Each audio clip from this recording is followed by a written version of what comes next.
कहता है कि हम पहले भी शंकर भगवान को जल चढ़ाते थे, हम पहले भी भगवान शंकर की भक्ति करते थे, हम पहले भी भगवान शिव की भक्ति में डूबे रहते थे, हम पहले भी भगवान शंकर को हमने जल समर्पित करा है, हमने पहले भी भगवान शंकर को जल चढ़ाया है, हमने पहले भी भगवान शंकर के मंदिर गए हैं, उनकी पूजन करी है, उनकी अर्चना करी है, उनकी आराधना करी है। पहले फल क्यों नहीं मिला? और आज हम भगवान शंकर की भक्ति कर रहे हैं, भगवान शंकर की आराधना कर रहे हैं, तो फल प्राप्त हो जाता है। आज हम भगवान शिव की भक्ति में डूबे और हम उसका फल प्राप्त हो जाता है। उसका कारण क्या है कि जैसे प्रत्येक मनुष्य के शरीर में शुगर होती है, प्रत्येक मानव के शरीर में शुगर है, प्रत्येक मानव के शरीर में शुगर विराजमान है, शक्कर है प्रत्येक शरीर में, पर डॉक्टर चेक कर कर बताता है कि तुम्हारी शुगर ऊंची है, नीची है कि लेवल में है।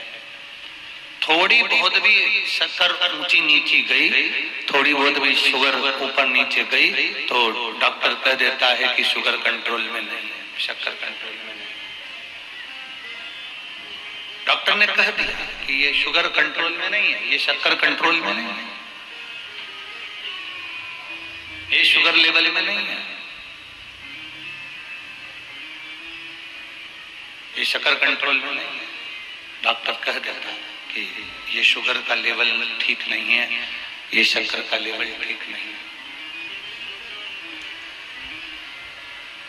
पीछे आवाज नहीं जा रही है, सबसे आखिरी के पंडालों में और बाहर भी आवाज नहीं आ रही, साउंड बिल्कुल सेट नहीं है रखती हुई।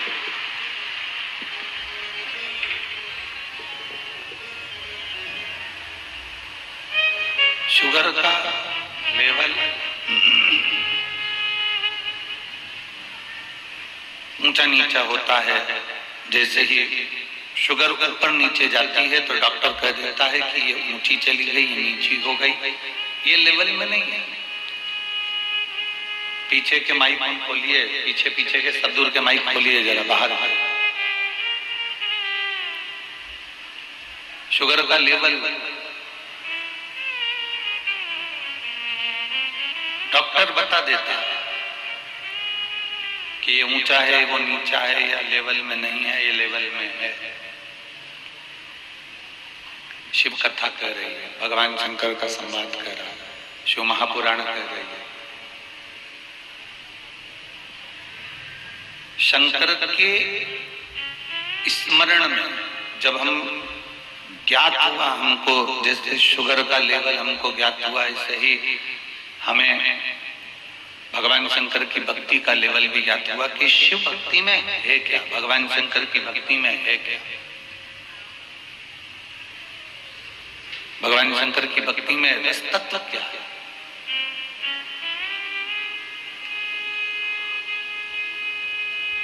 और जब हमें ज्ञात हो गया कि ये अशोक सुंदरी का स्थान है, ये गणेश जी का स्थान है, ये कार्तिकेय जी का स्थान है, ये माँ पार्वती जी का स्थान है, ये शिवलिंग शंकर का स्थान है, ऊपर से जो जल एक एक बूंद टपक रहा है, ये भगवान शंकर की 5 लड़कियों का स्थान है। जब हमें ज्ञात हो गया तो हमको अनुभव हुआ कि हम अगर इस स्थान पर जल समर्पित करते हैं या इस स्थान पर हम पहुंचते हैं या हम भगवान शंकर की ऐसी भक्ति को अगर हम प्राप्त करते हैं तो बाबा हमारा सुनेगा, ये निश्चित है। और बाबा सुनकर हमारी झोली खुशियों से भरेगा, ये निश्चित है।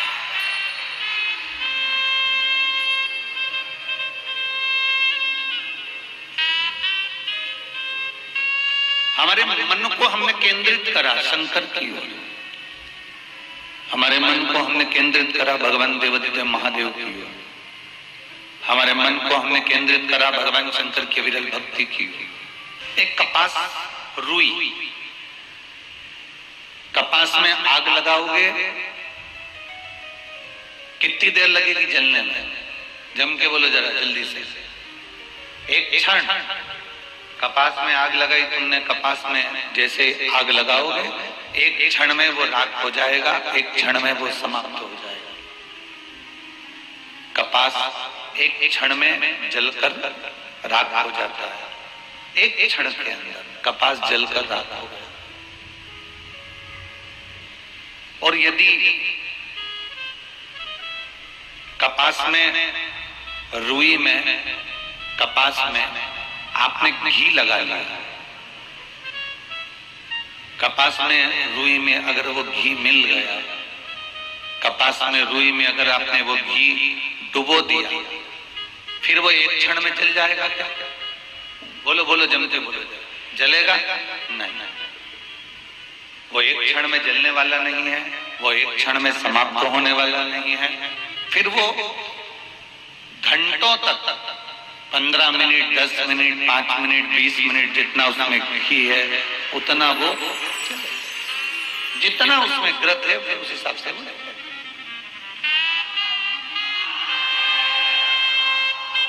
जितना ग्रत है उसमें, जितना घी है उसमें, फिर उस हिसाब से वो जलता है। कपास को जलने में देरी नहीं लगती। कपास 1 मिनट में जलकर राख हो जाता है। पर कपास में अगर घी लगा दिया जाए, कपास को घी में डुबो दिया जाए तो वो घंटों तक चलता है और घंटों तक प्रकाश भी करता है।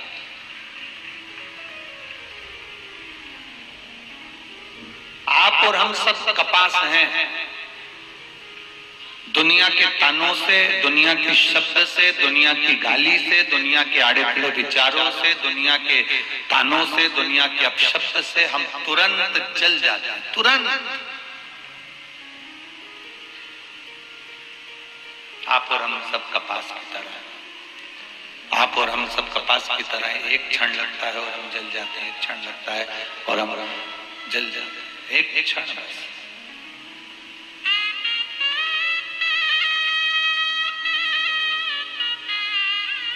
तुरंत क्रोध आएगा, तुरंत हम शब्द निकल जाएगा, तुरंत किसी ने कुछ कहा और तुरंत हमारे मुख से शब्द निकल गया, तुरंत कुछ ताने निकल गए, तुरंत आड़ी टेढ़ी बातें निकल गई, तुरंत। हम सब कपास की तरह, कपास की तरह हमारा जीवन। अब कपास को राख होने में एक क्षण लगता है। प्रेशर खोलो अंदर का, बाहर के भी प्रेशर खोल के लगो, सबके लिए।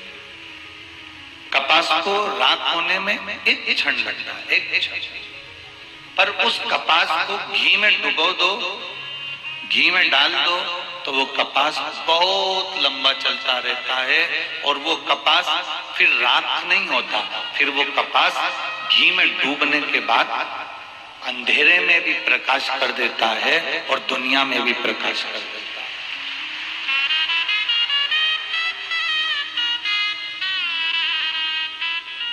आप और हम सब कपास हैं। आप और हम सब लोग कपास की तरह हैं। किसी ने कुछ कहा, जल गए, किसी ने कुछ कहा, क्रोध आ गया, किसी ने कुछ कहा शब्द, तुरंत हमको क्रोध आ गया। ये सब जल रहा है, ये सब अपन कपास की तरह जल रहा है।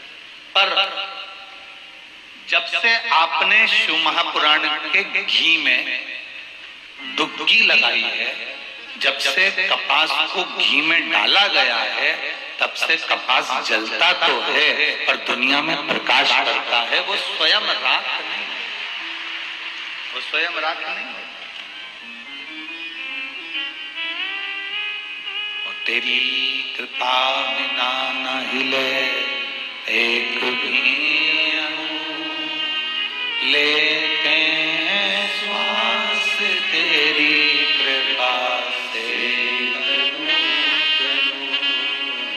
बखान क्या करूं मैं राखों के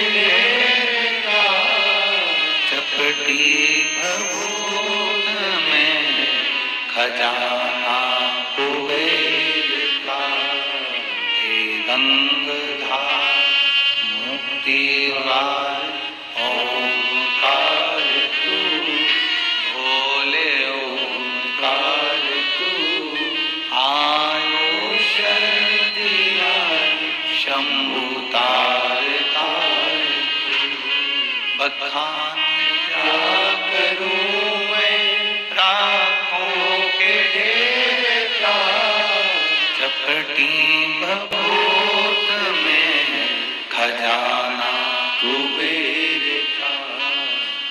गंगाधार मुक्ति द्वार ओंकार तू, भोले ओंकार तू, आयो शरण तिहारी शंभु तार तार तू। एक शिव पुराण के घी में शंकर की ये पुराण, शिव पुराण एक घी का काम करती, एक घृत का काम करती। इसमें ये शरीर, इसमें ये चित्त, इसमें ये मन, ये कपास की तरह जो ये शरीर है, कपास की तरह जो ये मन है, कपास की तरह ये जीवन है, इसको अपन ने वो डुबो दिया उस चोंगे जैसी आवाज आ रही है, उसको सेट तो करो, बेस वगैरह डालकर उसको सेटिंग तो करिए। कपास को आपने शिव पुराण रूपी घृत में उसको डुबो दिया।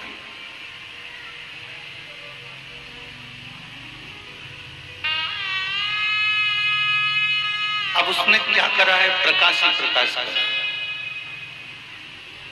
प्रकाश कैसा करा? आपने जो सुना वो सुनकर आपने दूसरे से कहा। उसने कोई एक लोटा जल भगवान शंकर के मंदिर में चढ़ाना प्रारंभ करा, एक लोटा जल भगवान शिव को देना प्रारंभ करा, एक लोटा जल भगवान शंकर को समर्पित करना प्रारंभ करा, और वो जब समर्पित करना प्रारंभ करा तो उसके जीवन में भी प्रकाश आया, उसके जीवन में भी प्रकाश आया। अर्थात केवल शिव पुराण ये चीज जरूर जानती है कि जिसने जिसने जिस रूप में किसी को शिव पुराण के बारे में बताया, शिव पुराण के बारे में वर्णन किया, वैसे वैसे उस तत्व को उसने जाना, और जानने के बाद उसके जीवन में प्रकाश तत्व आया। कितना सुंदर एक संवाद आता है, कल कथा में चल रहा था, एक बड़ा सुंदर संवाद कल कथा के अंतर्गत चल रहा था कि नागेश्वर ज्योतिर्लिंग का अपन स्मरण कर रहे थे। एक वैश्य और उसकी धर्म पत्नी, और उसके घर में संतान का सुख नहीं है।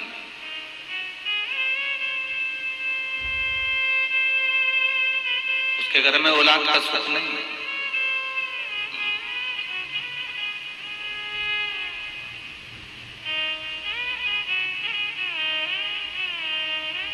कल कथा में कहा था उसने एक काम बड़ा विचित्र करा।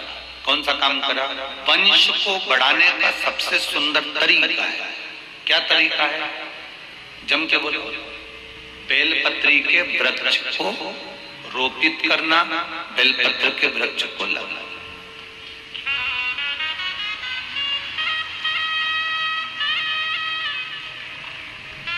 यहाँ जितने बैठे हैं, जितने आस्था चैनल पर कथा सुन रहे हैं, जितने फेसबुक पर कथा सुन रहे हैं, जितने लोग इस पवित्र कथा का तत्व ग्रहण कर रहे हैं, उनसे एक बात जरूर कहेंगे कि बेलपत्र का वृक्ष, ये जरूरी नहीं कि आपके घर में औलाद है तो आप बेलपत्री का वृक्ष नहीं लगाएंगे। आपके घर में भरा पूरा परिवार है तो आप बेलपत्री का वृक्ष नहीं लगाएंगे ना। शिव पुराण कहती है अपने परिवार की कई पीढ़ियों को तारने के लिए एक वृक्ष अवश्य लगाना चाहिए, बेलपत्र।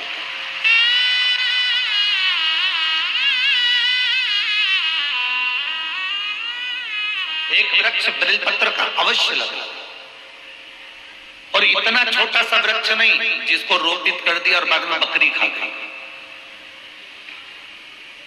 बहुत सारा वृक्षारोपण होता है, बहुत सारा, और बहुत सारे वृक्षारोपण में, बहुत सारे वृक्षारोपण जब होता है, उस वृक्षारोपण में जब वृक्षारोपण किया जाता है तब तो मालूम पड़े बहुत खर्चा भी होता है, सारी व्यवस्था भी होती है, सब कुछ होता है, फोटो भी बहुत सारे खिंचाते हैं, और बाद में उस वहां से निकल कर जाओ तो मालूम पड़ता है वो वृक्ष ही गायब हो जाता है। ऐसा वृक्षारोपण नहीं चाहिए।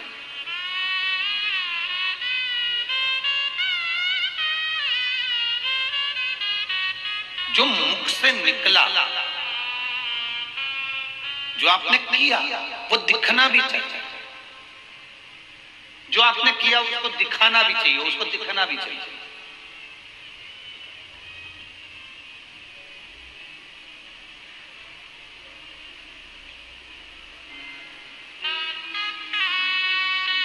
अपना अपना किया गया कर्म अगर दिखे ना तो उसकी कोई श्रेष्ठता नहीं।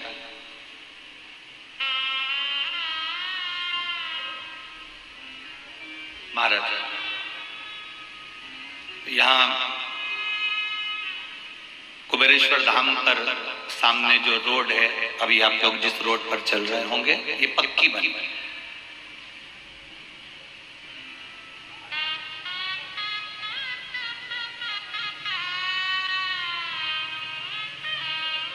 मैं माननीय सीहोर विधायक सुदेश जी राय जी को इसलिए धन्यवाद दूंगा क्योंकि हमने जब उनसे कहा कि ये रोड का नापतोल सही नहीं हो रहा है और ये रोड जो है ठीक नहीं है, फिर वो बैठे साथ में माननीय कलेक्टर महोदय को धन्यवाद दूंगा सीहोर के, जिन्होंने फिर इस रोड के लिए मैप तैयार किया। हमारे बीच में विधायक जी की धर्मपत्नी विराजमान है, उनको भी धन्यवाद साझा। माननीय कलेक्टर महोदय जी ने इस रोड मैप को तैयार करा और रोड मैप तैयार होकर फिर ये भोपाल गया और भोपाल से सील साइन होकर फिर यहाँ आया।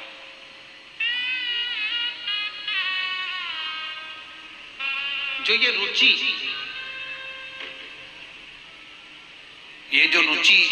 माननीय कलेक्टर महोदय जी को, ये जो रुचि उत्पन्न हुई इस रोड के निर्माण की, माननीय विधायक महोदय जी को, एसडीएम जी को, एसपी सर को, जो कमिश्नर आदि जितने भी अधिकारी हैं, उन्होंने इसको जब निश्चित किया तो वो सामने दिखा।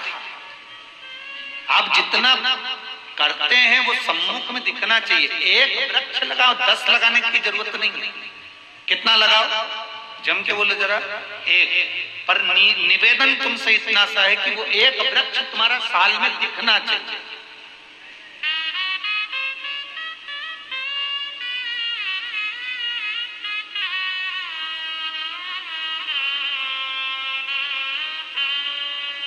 अगर वो एक वृक्ष भी ना दिखे ना तो उसका जीवन का कोई तत्व नहीं। फिर तुमने 10 वृक्ष लगाए, कोई काम के नहीं। एक अच्छे से लगाओ, थोड़ा बड़ा करिए, रोपित करिए, उसको बड़ा करने के बाद उसको फिर कहीं, तो जरूरी नहीं कि मंदिर में लगाना जरूरी है, जरूरी नहीं कि तुम्हारे बगीचे में लगाना जरूरी है, जरूरी नहीं कि गार्डन में लगाना जरूरी है। बेलपत्री का वृक्ष तुम चलते चलते किसी रास्ते से निकल कर जा रहे हो, गाड़ी में रख लीजिए, उसके चलते चलते रोड के किनारे पर थोड़ा सा खड्डा खोदकर, जहां पर पानी, तालाब, नदी, कोई स्थान ऐसा दिखे कि तुम पानी डालने भी नहीं आ सकते, तो ये तालाब का पानी, नहर का पानी, नदी का पानी, कुएं का पानी कोई ढोलेगा, कोई हैंडपंप का पानी कुछ निकलेगा तो वहां वो पानी पहुंच जाएगा। ऐसी जगह पर लगाओ कि दूसरी बार निकलो तो उस पेड़ की छांव में आप बैठकर जीवन का आनंद पा सकते।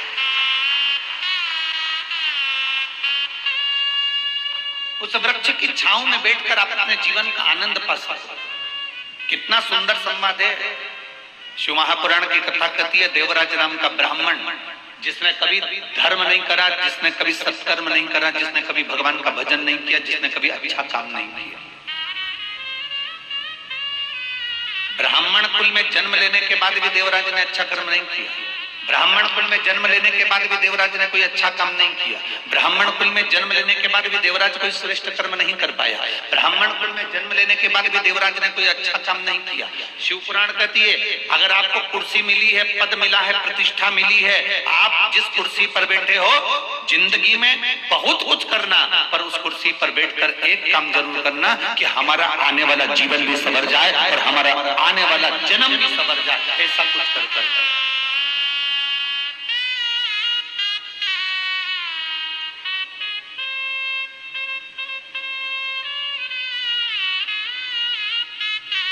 आने वाला जीवन भी सवरे, वो मूल है। आने वाला जीवन सवर। मैं माननीय कलेक्टर महोदय जी सीहोर को धन्यवाद दूंगा। आपने बहुत रोड बनवाए होंगे, बहुत कुछ करा होगा, पर ये कुबेरेश्वर बाबा की धरा का जो रोड है, ये जो बनवाया है, ये एक जन्म का नहीं, आपने कई जन्मों का पुण्य इकट्ठा कर उसको निर्मित करवा दिया। बहुत बहुत। और इसमें फिर विधायक महोदय हो, सांसद महोदय, जो भी उसमें सहयोगी हैं, वो एक आनंद का, सुख का, श्रेष्ठ कर्म। एक पौधा लगाओ, देवराज नाम का ब्राह्मण जिसने अच्छा कर्म नहीं किया था, शंकर जी के मंदिर में चोरी का सामान लेकर गया था, चोरी का सामान लेकर बाहर निकला। निकलने के बाद उसके शरीर में इतना ताप पड़ रहा था कि वो बेलपत्र के वृक्ष के नीचे ठहर गया। ठंड में लगने के कारण उसका शरीर कांप रहा था। कांपते कांपते उसका शरीर इतना कांपा कि वही उसके प्राण छूट गए, वही प्राण छूट गए।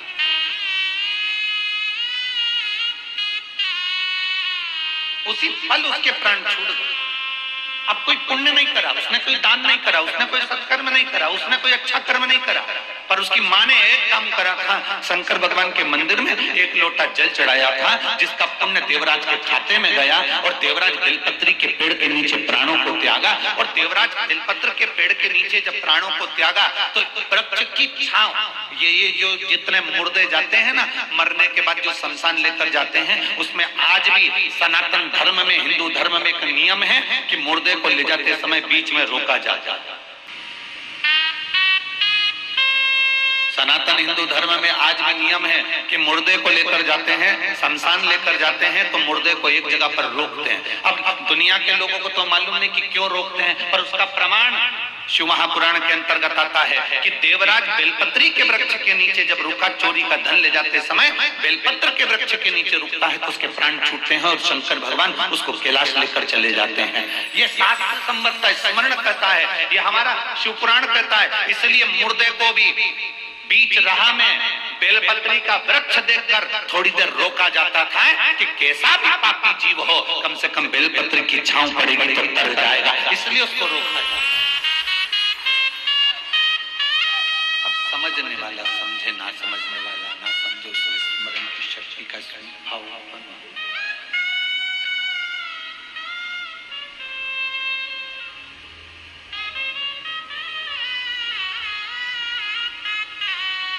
कुछ कुछ जीवन के सूत्र ऐसे हैं जो हमारे जीवन में उन्नति की ओर हमको लेकर चले जाते हैं। कुछ कुछ सूत्र हमारे जीवन के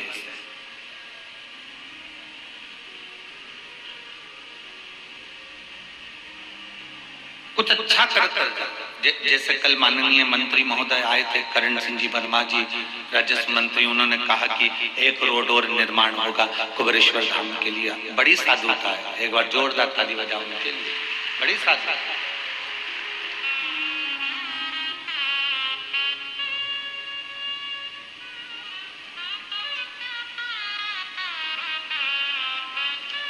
और शंभु शरण मां घड़ी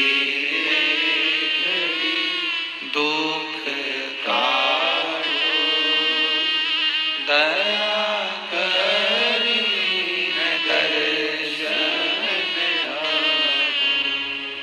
शंभु शरण पड़ी मांगू घड़ी रे घड़ी, दुख काटो दया करी दर्शन आपो। बेस डालो, बेस। शिव तत्व की प्राप्ति,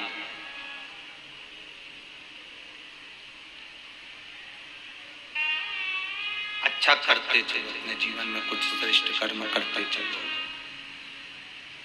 अपने जीवन में कुछ अच्छा करते चलिए। मिठास नहीं आ रही है साउंड में, बिल्कुल गला पकड़ रहा है, खींच रहा है, वो बोल नहीं।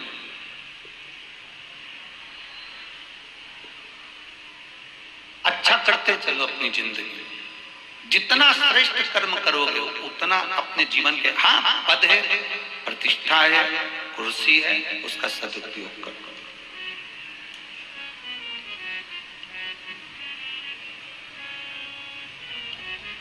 जो दिया भगवान ने उसका सदुपयोग करो।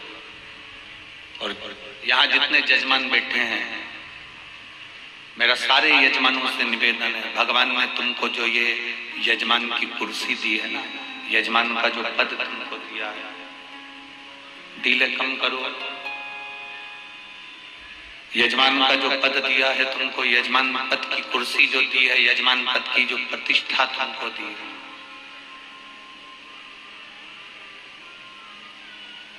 यजमान बनने के बाद भी तुम केवल कथा नहीं सुनना है, केवल आपको यजमान बनने के बाद केवल आपको भोजन ग्रहण नहीं करना है। यजमान बनने के बाद आपको काम करना है कि रसोई घर में जाकर जहां भोजन भंडारा हो रहा है वहां खड़े होकर परसगारी भी करना है। झाड़ू उठाकर कहीं एक स्थान की झाड़ू भी लगा।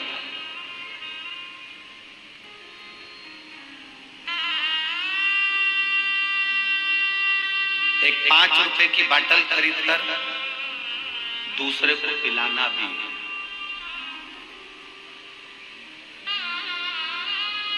अपना भोजन करने से पहले अपने साथ अगर कोई 5-10 लोग आए हैं या कोई दूसरा भी बैठा है तो पहले उसको थाली देना है कि तुम जीमो, मैं मेरी लगा कर लाता हूं, मैं बैठ जाऊं।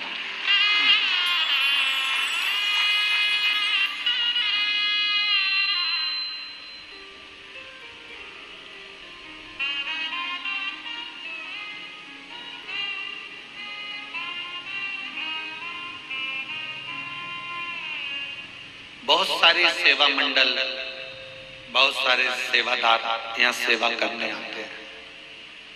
कुबेरेश्वर बाबा की धरा पर बहुत सारे सेवादार सेवा करने आते हैं, बहुत सारे।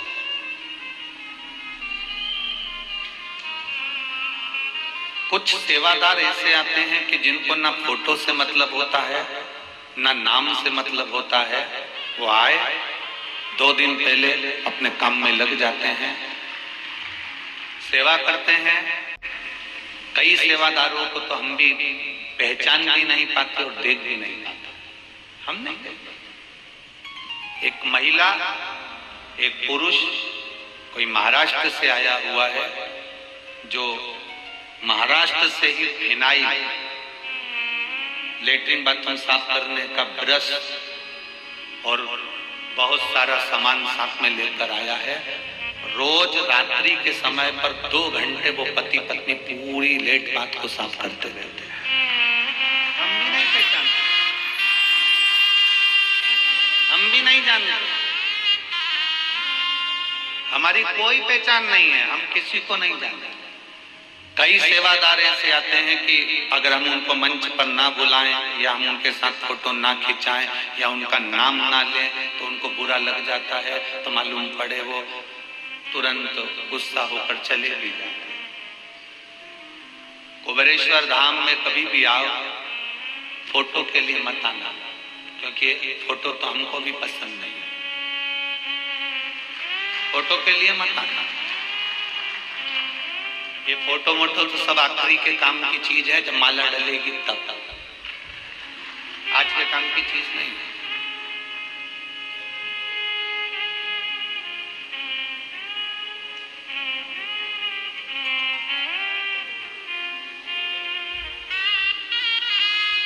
आप मानेंगे नहीं, आप मेरी बहनें हैं, बेटियां हैं, मेरे जीजा उन बैठे हैं, मेरे भाई बैठे हैं। हमारे पास बहुत सूचना आती है। बड़े बड़े आयोजन होते हैं गुरुजी, कोई किसी को बुला रहा है, कोई किसी को बुला रहा है, कोई किसी को बुला रहा है, कोई बहुत इनको बुला रहे हैं, कोई उनको बुला रहे हैं। आप किसी को क्यों नहीं बुलाते? हमने कहा हमने जिसको बुलाया वो आ जाता है, बस उतना काफी है। जिसको बुलाया है, जिसकी प्रतीक्षा जिंदगी भर है और मरते दम तक प्राण छूटेंगे उस समय तक उसकी प्रतीक्षा करेंगे कि एक बार तो अंतिम समय में दर्शन दे मेरे सामने वो आए। दुनिया को बुलाकर करें क्या? उसने उसको बुलाया, उसने उसको बुलाया, तुम किसी को ना बुला रहे।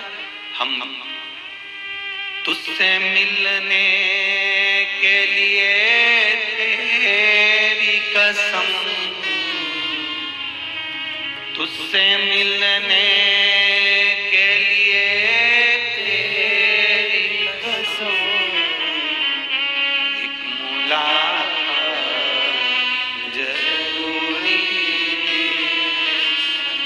बस एक मुलाकात उस शंकर से। जैसे हरिद्वार में नीलकंठ पर गाड़ी पलटी और वो गंगा जी में जा रही थी और दोनों पति पत्नी ने आकर पीली साड़ी, सफेद धोती, दाढ़ी सफेद, हाथ का टेका देकर बाहर निकाल दिया। ऐसा दर्शन कभी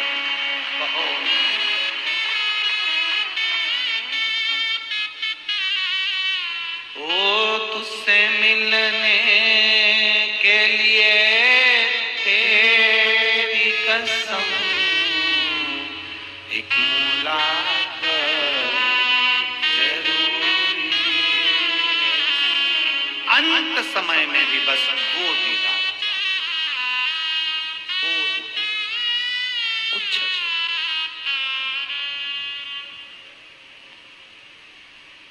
केवल वो दीदार और कुछ।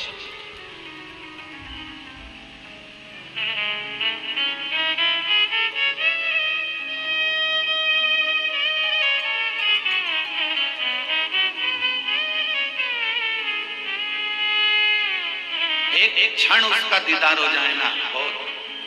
7 दिन की कथा में आप लोग आए हो ना, बैग ले लेकर, जहां सोते हो ना, जहां जाते हो ना, इस कुबेरेश्वर धाम की पवित्र कंकर शंकर की भूमि पर जहां घूमते हो ना, एक दीदार उस परमात्मा का करने का प्रयास करना। तुम जिद पकड़ कर रखना, जिद पकड़ोगे सुनेगा। एक पत्र है,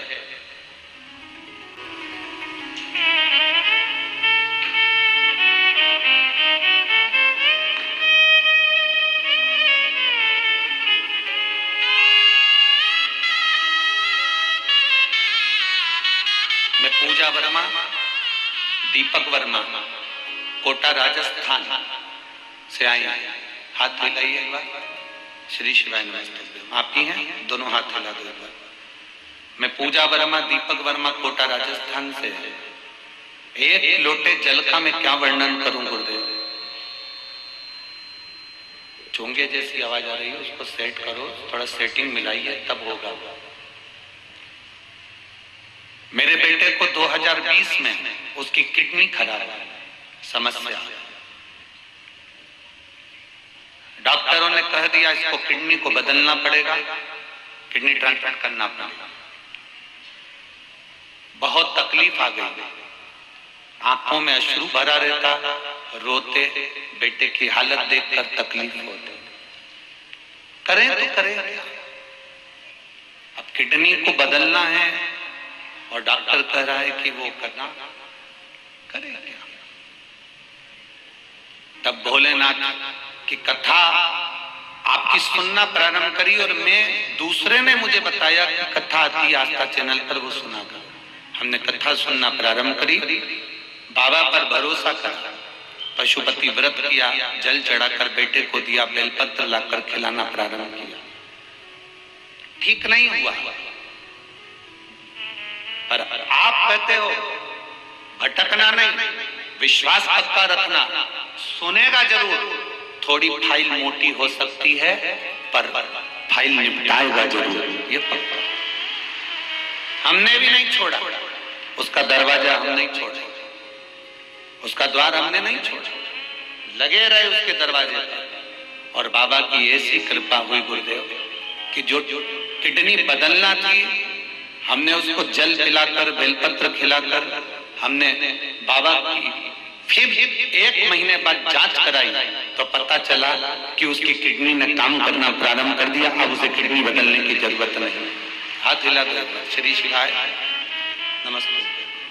उसके लिए एक बेलपत्र ले जाए, आजा।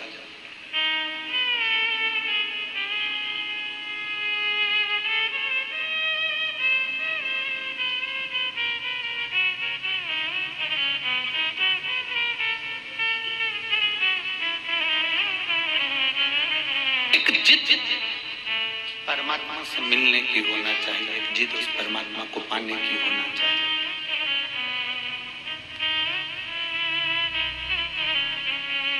एक जिद उस परमात्मा को प्राप्त करने की होना चाहिए। बस केवल यही 2 बक्से तुम्हारे गड़बड़ पड़ रहे हैं, बाकी के बक्से होने तो ठीक हैं जो चल रहे हैं।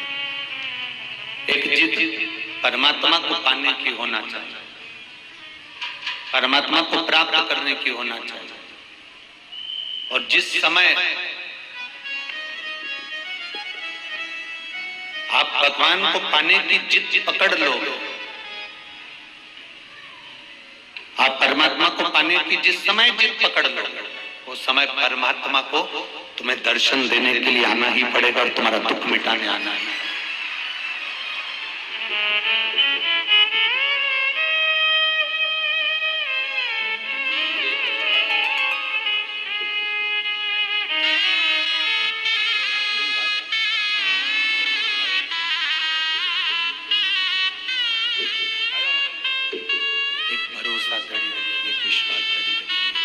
जितना भरोसा दृढ़ रखोगे, जितना विश्वास दृढ़ रखोगे, जितना भरोसा दृढ़ रखोगे, जितना विश्वास दृढ़ रखोगे, उतना ही जीवन में एक सुख का अनुभव, एक आनंद का अनुभव होगा।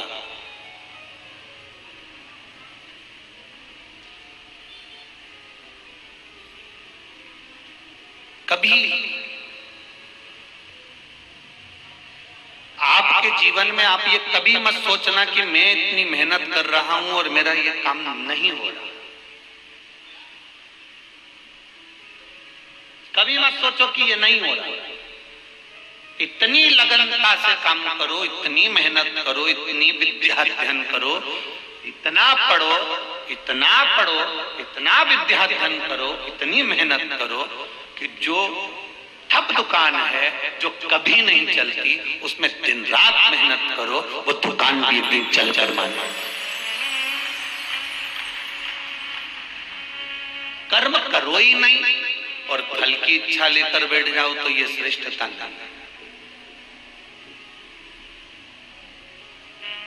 मेहनत करिए, उसका फल जरूर मिलेगा। कर्म करिए, उसका फल जरूर मिलेगा।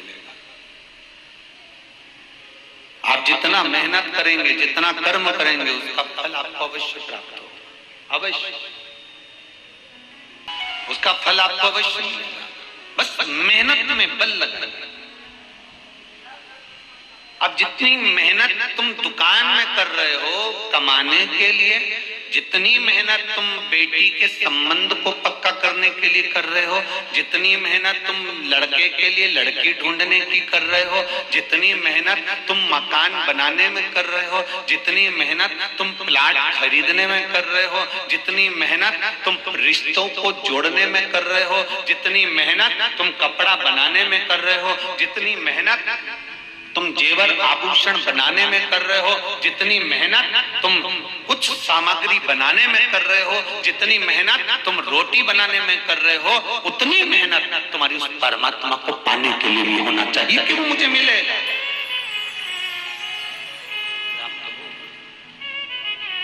वो मेहनत तुम्हारी होना चाहिए।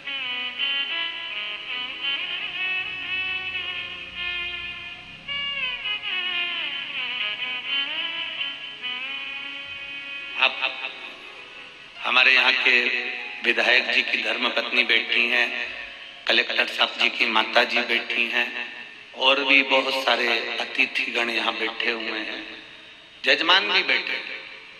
और इन सब अतिथिगणों से और सीहोर में भी जाकर पूछना, इतने सारे अतिथि हैं, इतने सारे बहुत सारे धनपति करोड़पति सब शहर के अंदर भी रहते हैं। कभी किसी से पूछना कि कुबेरेश्वर धाम की कोई पत्रिका, रुद्राक्ष उत्सव की कोई पत्रिका, कोई लेटर आपके पास में पत्रिका के रूप में कभी जिंदगी में आया है? पूछना कभी जाता। किसी के यहाँ कुबेरेश्वर धाम का रुद्राक्ष उत्सव का कोई पत्र नहीं भेजा जाता। कारण शंकर के पास जाने के लिए पत्र की जरूरत नहीं होती, पात्रता की जरूरत होती।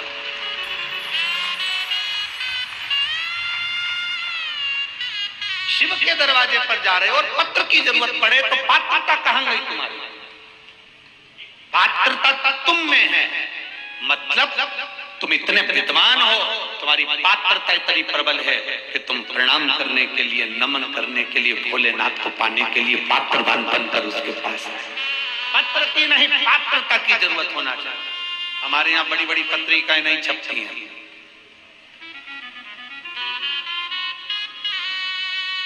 हमारे यहाँ बड़े बड़े निमंत्रण पत्र नहीं छपते। बाबा के दरवाजे का बस केवल टीवी के माध्यम से हम आपको बोल देते हैं कि तुम्हारे मायके में आयोजन है, और मेरी जीजियां पोटला बांध बांध के मायके आ जाती हैं।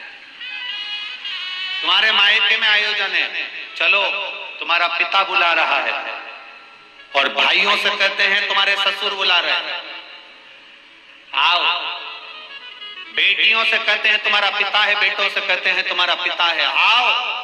उस पिता से अपने दिल की बात 7 दिन रहकर अपने मन की बात उससे कहकर जाओ। जब जमीन पर सोओगे कंकर शंकर की भूमि पर, शरीर में कष्ट पड़ेगा।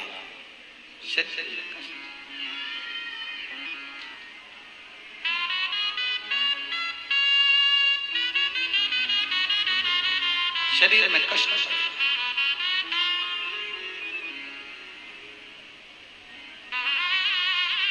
और शरीर में कष्ट पड़ेगा, पांव दुख रहा है, पीठ दुख रही है, शरीर में कष्ट है, आप रात में करवट बदल रहे हैं, थोड़ा सा दर्द हो रहा है, आप किससे कहें? जो कंकर पर सोए हो वो कुबेरेश्वर धाम का शंकर है, वो आपके दिल की आह सुनकर आपको ठीक कर कर भेजे।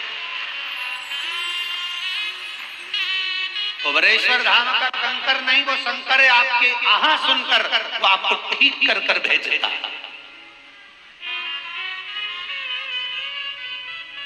चुप रहा, चलने में चुप रहा है, बैठने में चुप रहा है, नहीं चुप नहीं रहा, वो कष्ट को खींच रहा।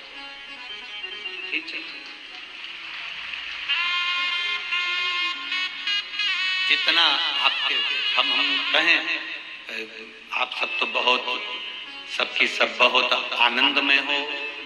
12 ज्योतिर्लिंग में से नागेश्वर की कथा का स्मरण हम कर रहे हैं। वैश्य और वैश्य की धर्मपत्नी के घर औलाद नहीं, उसने एक बेलपत्री का वृक्ष का काम किया, बेलपत्र का वृक्ष लगाना प्रारंभ किया। बेलपत्र का वृक्ष लगाते लगाते लगाते लगाते शिव की कृपा एक दिन ऐसी हो गई कि पत्नी का गर्भ ठहर गया, और उसके गर्भ से बेटे ने जन्म ले लिया। बेटे ने जन्म लिया जिसका नाम रमेश हुआ। बेटा जन्मा, उसका नाम रमेश हुआ।